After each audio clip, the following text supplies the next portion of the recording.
말씀은 에스겔서 37장, 에스겔 36장까지 지난주에 마쳤고, 오늘 37장 말씀 이제 들어가겠습니다.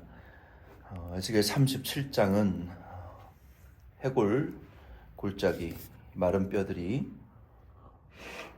여호와의 큰 군대로 일어나게 되는 이 환상을 통하여 하나님이 이스라엘을 회복시키실 것이고, 그리고 신약의 교회가 회복되어질 것을 우리에게 미리 보여주신 말씀입니다. 오늘은 1절로 3절 말씀만 함께 이 말씀의 은혜 나누기를 원합니다. 1절로 3절에 보면은 하나님이 에스겔 선지자에게 이제 메마른 그 골짜기의 뼈의 환상을 먼저 이제 보여주시면서 하나님께서 에스겔에게 이제 묻고 답하시는 말씀이 기록되어 있습니다. 1절부터 2절을 37장 에스겔 37장 1절 2절 먼저 같이 읽겠습니다. 여호와께서 권능으로 내게 임재하시고 그의 영으로 나를 데리고 가서 골짜기 가운데 두셨는데 거기 뼈가 가득하더라. 나를 그 뼈 사방으로 지나가게 하시기로 본즉 그 골짜기 지면에 뼈가 심이 많고 아주 말라더라. 아멘. 하나님께서 권능으로 에스겔을 내게 임재하셨고, 그리고 그 영을 하나님께서 데리고 가셨다고 했어요. 이 영으로 데리고 가셨다라는 것은 이게 영이 이제 몸 밖으로 빠져나가서 뭐 영만 하나님이 데리고 가신 것인지, 혹은 에스겔에게 환상을 보여주신 것인지는 우리가 정확히 알 수는 없어요. 그러나 하나님께서 환상을 이제 보여주신 것은 분명한데, 그 골짜기 가운데로 데려가셨는데 그 골짜기에 그 사람의 죽은 뼈가 가득 아주 차 있는, 아주 그냥 켜켜이 쌓여 있는 그 뼈가 가득한, 얼마나 섬뜩했었겠어요 에스겔이. 도대체 이게 뼈가 누구의 뼈인가? 왜 여기 이렇게 뼈가 많은가? 라고 아마 생각했겠죠. 그리고 그 사방을 하나님께서 동서남북으로 다 이렇게 지나가면서 그 보여주셨어요. 근데 그 뼈는 그냥 완전히 백골의 상태로 완전히 말라져 있는 그런 환상을 하나님이 이제 보여주셨습니다. 이 마른 뼈들은 당시에 이스라엘 하나님의 백성들과 교회를 상징하는 뼈들이었습니다. 그러니까 당시에 이스라엘 백성들이 다 영적으로 메말라 죽어 있고, 그리고 백골 상태와 같이 완전히 죽은 자로 죽은 자와 같이 되어 있었다는 것이죠. 그래서 오늘날도 우리 라오디게와 교회와 같은 경우에도 보면은 요한계시록 3장 14절로 22절 말씀에 보면은 이와 같은 에스겔 그 백골 골짜기와 같은 상태였다라고 요한계시록 3장 14절로 22절에 이렇게 말씀하셨어요. 거기에서 예수님께서 사도 요한에게 그 라오디게아 교회에 대하여 이제 책망하시는 말씀의 내용이 이와 같습니다. 어떻게 책망을 하셨냐면은, 그 라오디게아 교회의 문제는 무엇이었냐면은 이 뜨겁지도 차지도 않았어요. 그러니까 뭐 역사학적으로는 그 당시에 그 높은 산에서 온천수가 돌관, 예전에는 또 하수도 시설이 없었잖아요. 그 터키, 지금은 튀르키예로 이름을 바뀌었죠. 그 서아시아 지역의 그 높은 그 히에라폴리스라고 하는 높은 온천수를 돌관 하수구로 연결을 해가지고 그 온천물을 받아서 사람들이 이제 공중 목욕도 하고 온천욕도 즐겼어요. 그게 그 라오디게아 지역까지 이제 오다 보면은 정상에서 뜨거웠던 온천수가 흘러내려오면서 다 식어가지고 이게 뜨겁지도 차갑지도 이거 뭐 미적지근한 그런 상태로 이제 온천욕을 즐기고 했어요. 그래서 주님이 그 라오디게아에 있는 온천수의 물과 같이 너희 교회의 성도들과 교회의 상태가 그렇다. 다 생명력이 식어가지고 뜨겁든가 아예 차갑든가 있는 이도저도 아닌 성도인 것 같기도 하고 아닌 것 같기도 하고 생명이 살아있는 것 같기도 하고 죽어있는 것 같기도 하고 도대체 정체를 알 수 없는 상태의 영적 상태에 빠져있는 라오디게아 교회가 지금 그런 상태이다. 그러면서 예수님 당신을 뭐라고 설명을 하시냐면 아멘이시오 라고 설명하고 있어요. 아멘은 무엇입니까? 그렇게 될지어다. 그렇게 되기를 I hope so, I pray so, I believe in so. 나는 그렇게 되기를 믿고 소망하고 정말 지지한다.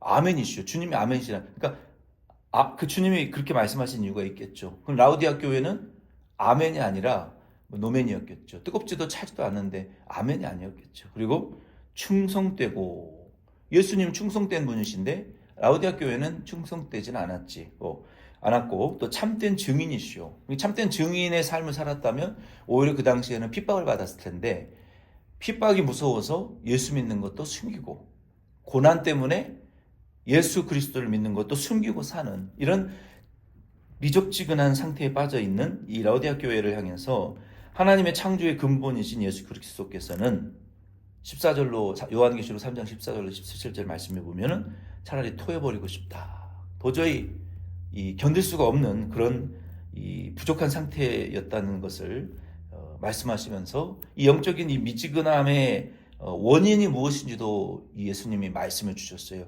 너희가 나는 부자요 부유하여 부족한 것이 없다고 하는 자들이다라고 말씀하셨어요. 그러니까 라오디게아 교회의 이 에스겔 골짜기의 때와 이 신약 시대의 마지막 성경인 라오디게아 교회는 세상에 지구상에 있는 교회를 대표하는 그 한 유형이거든요.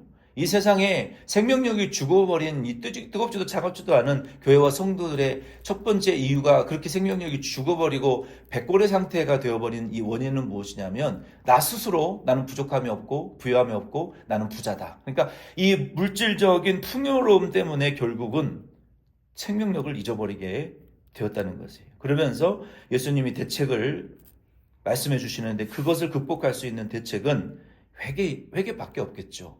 회개하는데 이 영적으로 너희들의 공고한 것과 가련한 것과 가난한 것과 눈먼 것과 벌거벗은 것을 너희는 알지 못하는도다 라고 말씀하셨어요. 그러니까 라오디게아 교회가 물질적으로는 풍족하여 부족함이 없어서 얼마나 돈이 많았으면은 그 온천수를 그 당시에 고대에 돌관을 끌어다가 그 라오디게아 지역 전체의 그 온천수 욕을 즐기는 그런 부유한 풍족한 삶을 살았겠어요. 오늘날도 어떤 마을에 온천이 있으면 거기 가서 즐기지 누가 그거를 뭐 수십 킬로 수천 킬로 하수관 시설을 뽑아가지고 타운 자체가 온천을 즐긴다라는 것은 그 얼마나 부유하면 그렇게 할 수 있을까요? 오늘 시절에도 원천수에서 근처에서 장사를 하지. 라오디게아 교회가 그렇게 풍족했지만 주님의 눈에 보실 때에는 성도와 교회의 생명력을 다 잊어버린 상태라 벌거벗은 교회요.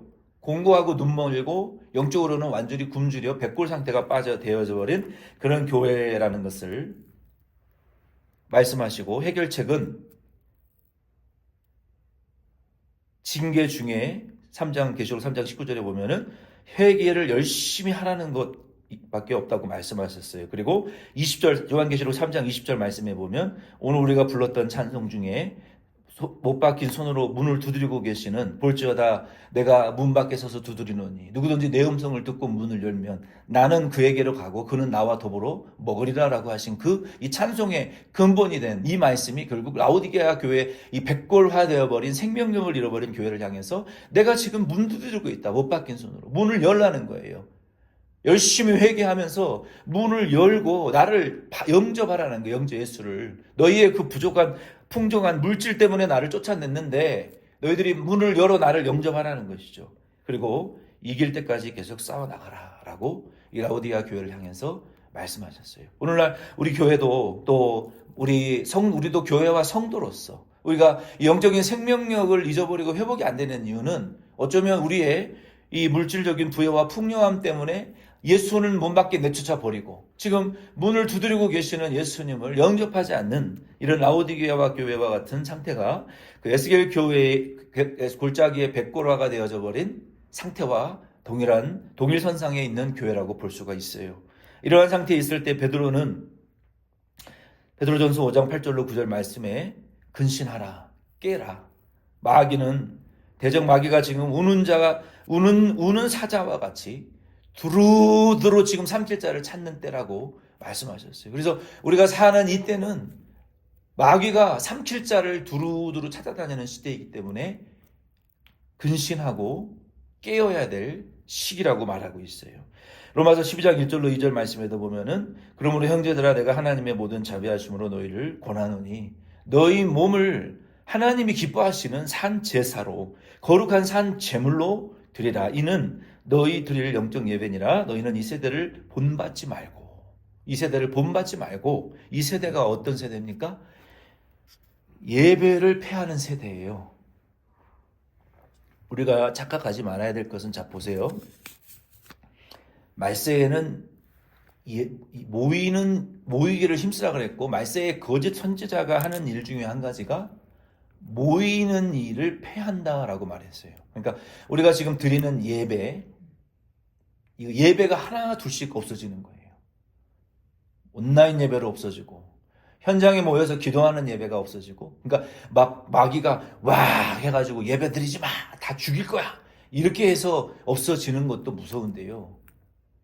그냥 교회가 스스로 힘을 잃어버려가지고 모이려고 해도 모이지를 못하는 거예요. 영적으로 모이자고 해도 모이지를 않고 왜 모여야 되지?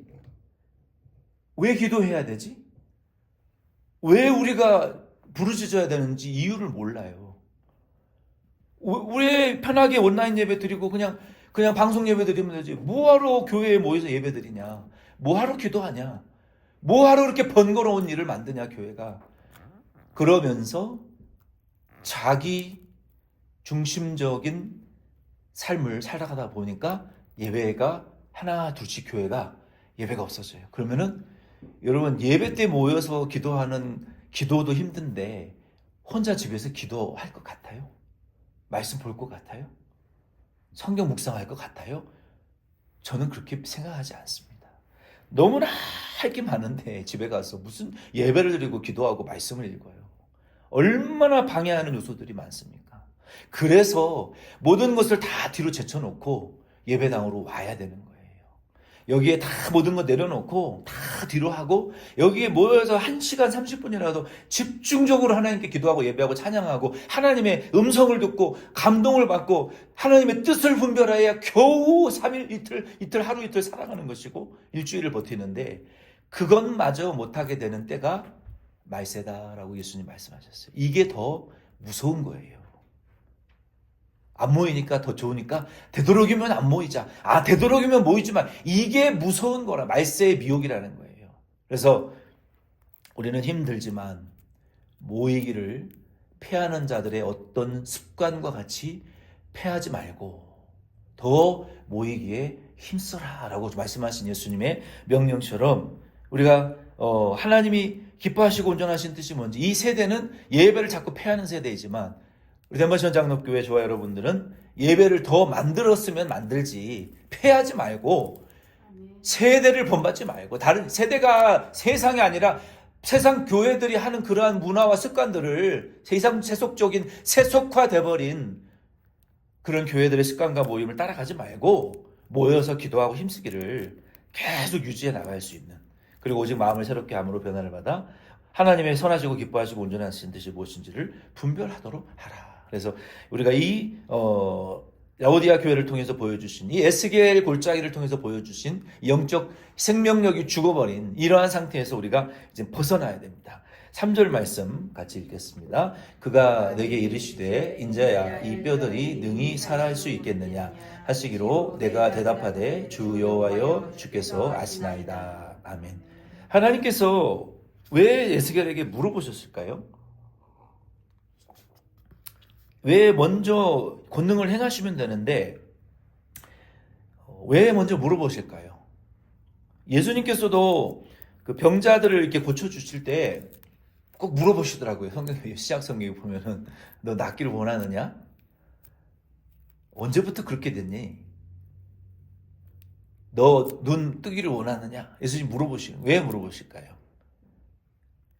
우리 안에 믿음이 있는데 왜 물어보시는 걸까? 아실 텐데. 그러니까 우리 안에 있는 이 믿음이, 이 믿음의 씨앗은 분명히 있어요. 우리가 중생했기 때문에 믿기는 믿어요. 근데 이게 액티베이션, 그러니까 이게 불꽃이 팍 튀어야 되는 거예요. 생명력이. 그래야 예수님께서도 이게 불꽃이 우리 안에서 믿음이 있는데 여기다가 불을, 내가 이 믿음의 이 라이터를 켜야 되는 거예요. 그래야 예수님 역사하실 수가 있는 거예요. 내가 이 불을 켜지 않으면 예수님이라도 일 못하신다고 말씀하셨어요. 얼마나 우리를 존중하시고 인격적이신 분이에요. 일방적으로 하지 않으신다고요. 내가 액티베이트, 내 스스로 모티베이션, 모티파이, 액티베이트, 내 스스로 이 믿음의 불을 켜야 예수님이 거기에다가 성령의 기름을 쫙 부어주시고 하늘의 권능을 그 믿음의 통로로 쫙 부어주시는데, 내가 열지 않으면은, 내가 액티베이트 하지 않으면은 역사하실 수 없다는 거예요. 그러니까 하나님은 인격적인 하나님이시라는 거예요. 물어보시는, 원하느냐? 너 낫기를 원하느냐? 너 걷기를 원하느냐? 눈 보기를 원하느냐? 너 물 위를 걷기를 원하느냐? 나를 오라 명하시옵소서. 너 걸어가기를 원하느냐? 우리 안에 이 액티베이트 할 마음이, 믿음의 불꽃을 튀길 이 믿음이 있냐는 거예요. 이게 있어야 역사가 되는데, 주님은 원하시는데 내가 이 라이터를 탁, 이 부싯돌을 켜지 않으면, 이 스파크를 팍 일으키지 않으면 이게 연결되지 않기 때문에 기다리시는 거, 자꾸 물어보시는 거예요. 이게 이 역사가 일어나야 되는데 이걸 안 하면 하나님도 어쩔 수가 없다는 거예요. 어쩔 수가 없다는 거예요. 역사하실 수 없다는 거예요. 이게 문제인데, 하나님께서도 에스겔에게 이 뼈들이 살아날 수 있겠느냐? 살리실 거예요, 결론은. 근데 왜 물어보시냐는 거. 왜? 그러니까 에스겔이 자신이 없으니까. 주께서 아시나이다. 여러분도 정 자신 없으면 주님이 아십니다 그러셔야 돼요. 못한다는 말을 하지 마시고 주님이 아십니다. 이게 소극적인 믿음이에요. 그러니 하나님이 별 말씀을 안 하시고 3절에 별 말씀을 안 하셨단 말이에요. 에스겔이 믿음은 있었어요. 근데 자신은 없었던 것 같아요. 주님이 하십니다. 주님이 하실 겁니다라고 하셨으면 믿음이 있었을 거라고 평가가 됐겠지만, 주님이 뭐 능히 하실 수 있습니다라고 할 수도 있지만 주님이 아신다. 애매모호한 답변이란 말이에요. 있는 것 같기도 하고 없는 것 같은 그런 답변을 주셨는데, 그래서 이 에스겔의 믿음을 좋은 쪽으로 해석을 하면은 하나님이 역사하시면 살릴 수 있습니다라는 뜻이에요. 그리고 하나님의 주권에 맡기는 믿음이다라고 생각할 수가 있어요. 오늘 이 말씀을 통해서 저와 여러분이 2025년에는 좀 더 에스겔보다도 좀 더 강하고 좀 더 적극적인, 주님이 아십니다라고 하는 단계에서 어떻게 변화되어야 돼요? 주님이 원하시면, 아시면 하실 길을 소망합니다라고까지는 한 단계 발전할 수가 있어야 된다는 거예요. 이게 우리 하나님께서 이 기도회를 위해서 에스겔 말씀을 먼저 강론하고 이제 성령년에 대한 말씀을 전하라고 하신 것은 우리에게 이런 믿음을 지금 우리 믿음이 이렇게 업그레이드 되기를 바라시는 거 아니겠습니까? 주님이 아신다라는 소극적에서 주님이 하실 수 있습니다라고, 나는 믿음이 없지만 발전되기를 원하시는 거예요. 그래서 무엇을 하실 수 있으면에서 나의 믿음 없음을 도와주시옵소서라고 우리의 믿음이 바뀌어져야 된다는 거예요. 마가복음 9장 22절로 24절에 귀신이 그 아들에게 들어가가지고 그를 자꾸 죽이려고 그랬어요. 막 불에도 뛰어들게 만들고, 막 귀신이 마가복음 9장 22절 24절에 보면 막 물속에도 막 뛰어들고 불 속에도 막 뛰어들게 만들었어요. 얼마나 아버지의 마음이, 가슴이 찢어지겠냐는 거예요. 그 모습을 보고. 365일 24시간 눈을 뗄 수가 없는, 무슨 사고를 칠지 모르니까. 그게 너무너무나 고통스러운 상황에서 예수님을 만나가지고 뭐래도 좀 하실 수 있으면은 우리를 좀 불쌍히 여기서 도와주십시오. 이렇게 속적인 믿음으로 말했더니 예수님께서 병은 안 고쳐주시고 말꼬리를 잡고 이렇게 말씀하시는 거예요. 할 수 있거든이 뭔 말이냐? 그게 믿음의 말이냐? 말이냐? 방구냐? 속된 말로 말꼬리를 잡으시는 거. 지금 지금 곧 마음이 급해가지고 고통스러워 죽겠는데 뭐 좀 할 수 있거든이 아니라 잘못됐다 너의 믿음이. 내가 그 정도로밖에 안 보이냐? 네가 그 정도 믿음으로 무슨 불가능을 가능하게 하기, 무슨 권능을 네가 보려고 나에게 찾아왔느냐, 이거 예수님이. 무슨 역사가 그런 믿음으로 소극적인 태도로 인생을 살면 네가 무슨 복을 받겠느냐? 그런 소극적이고 수동적인 삶으로 무슨 성공을 하겠느냐는 거예요. 감 떨어지기를 바라는 믿음으로는 안 된다는 거예요. 2025년에는. 말꼬리를 잡으시면서 예수님께서 누가복음 마가복음 9장 22절로 24절 말씀에 할 수 있거든이 무슨 말이냐? 믿는 자에게 능히 하지 못할 일이 없느니라. 곧 그 아버지가 소리를 질러 이르되 이제 깨달은 거예요. 내가 믿나이다! 라고 소리를 질렀다는 거예요. 얼마나 이때 마음이 이제 그때 라이터가 탁 켜진 거예요. 이제 진짜로 하나님 예수 그리스도에게 간절함으로 돌아선 거예요. 소리를 질러 가로되 뭐 좀 할 수 있으면 해주십시오라고 하던 아버지가 내가 믿나이다! 나의 믿음 없음을 도와주소서. 우리가 한 번의 변화는 못 돼도 이 귀신 들린 아버지의 마음과 같이 뭐 좀 할 수 있으면 좋고 없으면 말고라는 믿음이 아니라 내가 믿나이다! 나의 믿음 없음을 불쌍히 여겨주시옵소서라고라도 울부짖을 수 있는 2025년으로 적극적인 믿음으로 우리가 바뀌어질 수 있는 저와 여러분 되시기를 바랍니다. 그러면 2025년 한 해는 이 지난 10년, 20년, 30년, 40년보다 비교할 수 없는 2025년에 하나님이 통치하시는 작은 자가 천을 이루고 약한 자가 강국을 이루는 교회와 가정과 우리의 비즈니스로 우리의 자녀들로 하나님이 축복해 주실 줄로 믿습니다. 주기도문으로 예배 마치겠습니다.